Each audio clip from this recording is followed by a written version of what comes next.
The observatory is built upon a lush mountain at the edge of the eastern sea. It is pressed just a few steps uphill from an unnamed village of ponies. The ponies are all of an earthly sort. There are no wings or horns among them. They live solemn lives of duty. They are not prone to upset, filled only with immense patience and kindness. It is a humble life encouraged by their marms and protectors, who shepherd the foals of the continued estate with their warmth and love, just as the ponies before them did. Long ago, their mothers and fathers left the village in peace. In time, they too will follow. Leaving their lessons to the next generation is the greatest kindness they can give back to their faith. The observatory itself is of no use to the ponies of the small village, yet its continued existence is as important as the future of their foals. A weekly gathering facilitates transport to and from the two-door storehouse nestled against the side of the observatory. Supplies and debris are moved during this time.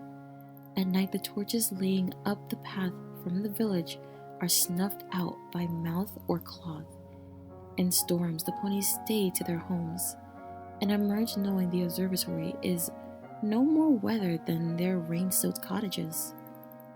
In day, they turn to their farms spanning the slopes and needs within the village. At the end of each moon, there is but one persistent state: the village and the observatory. Ponies of the kingdom below know of the village and its humble earth ponies, whose older flock have already settled many towns at the base of the mountain. It is a veritable growth, too obvious to miss, and for those who pass through, they bring away a lesson of harmony and faith. It is a lesson that Equestria will be all too right to learn, but through no fault of their own, it has yet to settle. Without guidance, it never will. Long ago, there was a great happening all over, on the ground, in the sky, and among the stars. When 4 tribes lived in harmony, the most precious was torn in two. And in the observatory, the last alicorn watches the moon.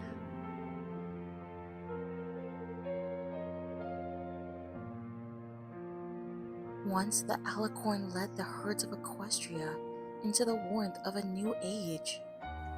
Now she feels lost in simply saying such things. The truth is never so simple.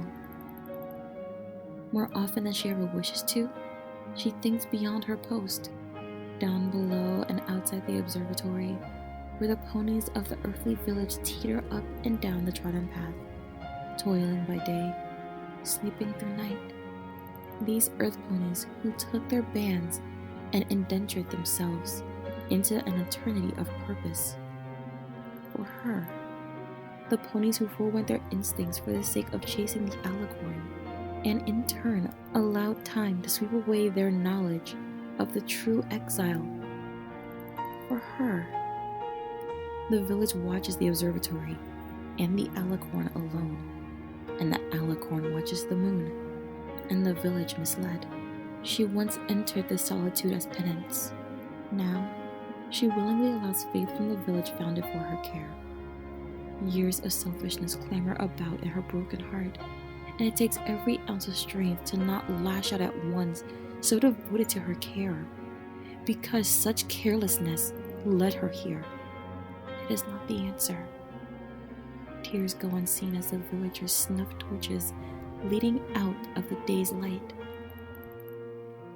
The alicorn's horn breathes dust against the sun when she sinks it below the horizon, a land she dares not enjoy in isolation.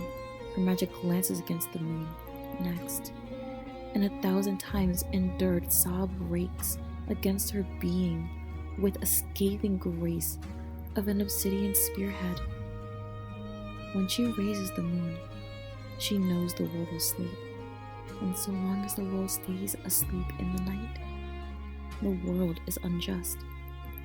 When the alicorn peers up at the silent sea of stars, She professes that she has tried, but she cannot wait 1,000 years.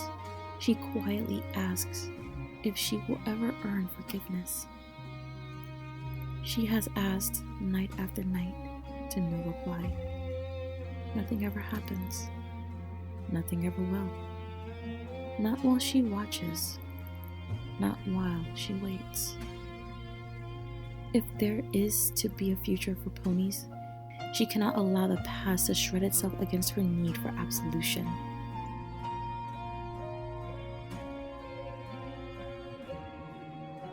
By morning, the observatory is silent. The village finds the alicorn prostrate in the dirt outside the observatory. The alicorn asks how they can ever hold faith in such a fool. They answer her with words of love to be shared in 1,000 years. It gives her strength to rise again.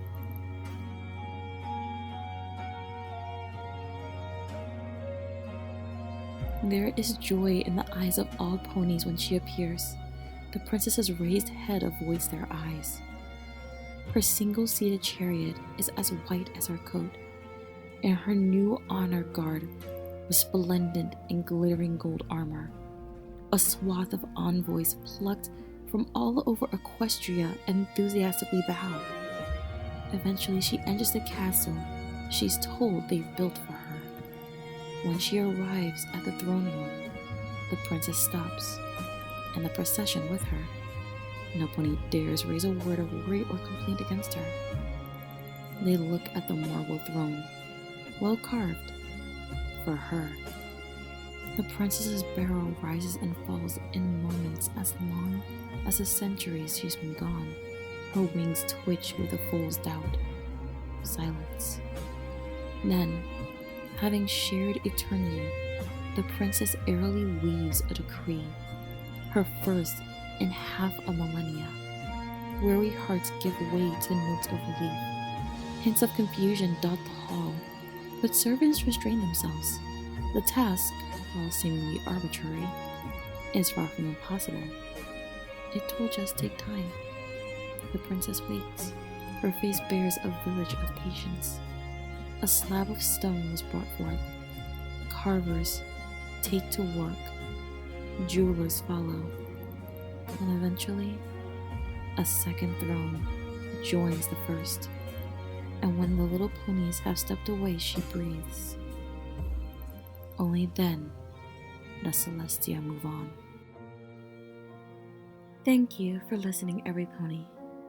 Feel free to subscribe and turn on the notification bell to know when I post more content like this. Feel free to follow me on TikTok, Patreon, X, and Discord. Links in the description. And should you want to join my new nation, feel free to join the Shade Hollow, my Discord server. Good night, every pony.